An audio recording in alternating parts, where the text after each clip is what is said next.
déjà ils nous empêchent de faire une manif là alors qu'on est là. C'est bon, on va pas ailleurs. Mais ils nous empêchent, ils nous bloquent. Regardez, ils ont rapetissé ici. On peut plus passer, on n'a pas le droit de sortir, pas le droit de rentrer. Chez eux. On n'a pas le droit de circuler. On veut manifester, on veut faire savoir qu'on est là, qu'on soutient, et ils nous empêchent. On n'a même plus le droit de rentrer.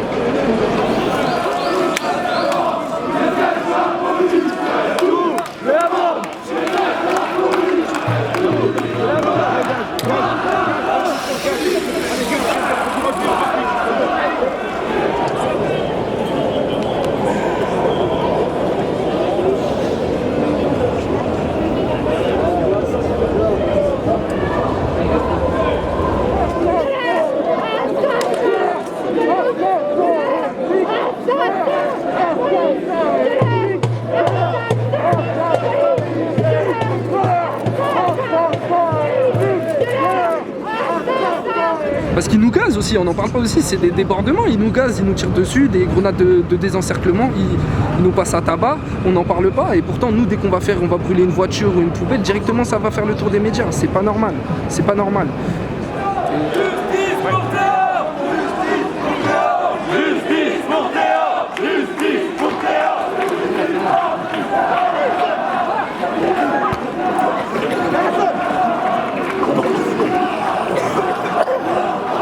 Touchez pas les yeux les gens, touchez pas les yeux.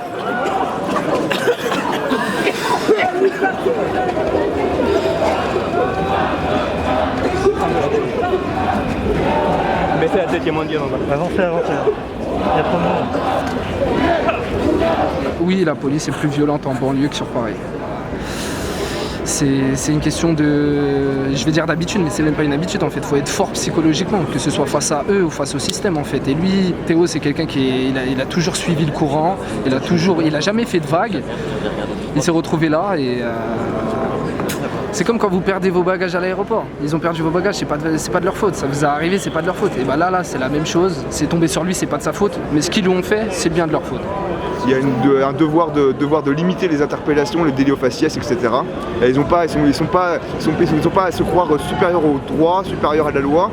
Et il faut absolument trouver un moyen d'éliminer cette logique qui est inviscérée dans la police, qui fait qu'il y a des petites phalanges qui se constituent de copinage, où les gens en petite milice fasciste, tellement raciste, insupportable, qui tout d'un coup ils forment un petit crew, une petite cellule bien chauffée, bien je sais pas à quoi ils se chauffent.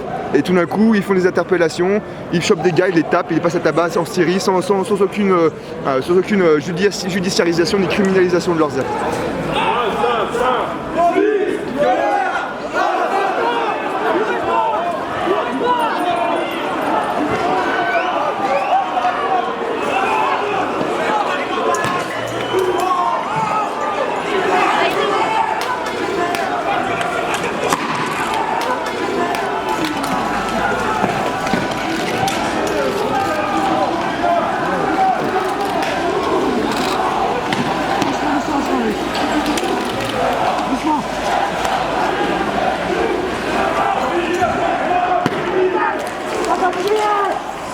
Pas de pédale, va.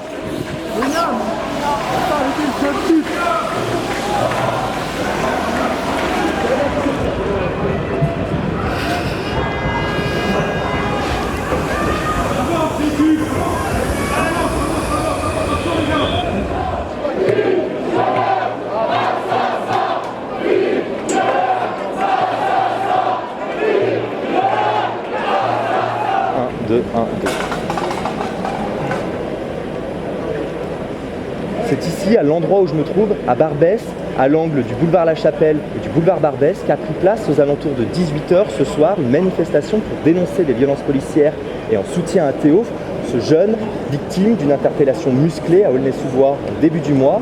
En fait, dans les quartiers, il y a quoi qui change? Les quartiers, c'est la même vie qu'ici, comme à Barbès. Vous ne verrez jamais le maire de Paris qui va se balader à Barbès acheter ses clopes, jamais. Parce qu'en fait, pendant que nous on fait une manifestation, Hollande là, il doit être en train de manger un steak frites. Vous voyez ce que je veux dire ou pas? Il s'en fout en fait. C'est nous, on est ici parce qu'on a le cœur de le faire, mais en vrai de vrai, ça n'a aucun impact. BFM, ils vont pas en parler, personne ne va en parler, à part s'il y a des débordements. Et moi, je pense que les débordements, c'est obligatoire. C'est obligatoire. Sinon, on va jamais en parler. Parce qu'en fait, la politique, on la voit quoi? On la voit qu'à travers la radio et la télé. Alors que les médias, ouais, c'est bloqué. Dans la rue, les affiches, elles sont bloquées. Tout est fait pour nous enclaver en fait. On veut nous faire penser comme ils veulent qu'on pense, mais on pensera pas comme eux et ça va pas se passer comme ça.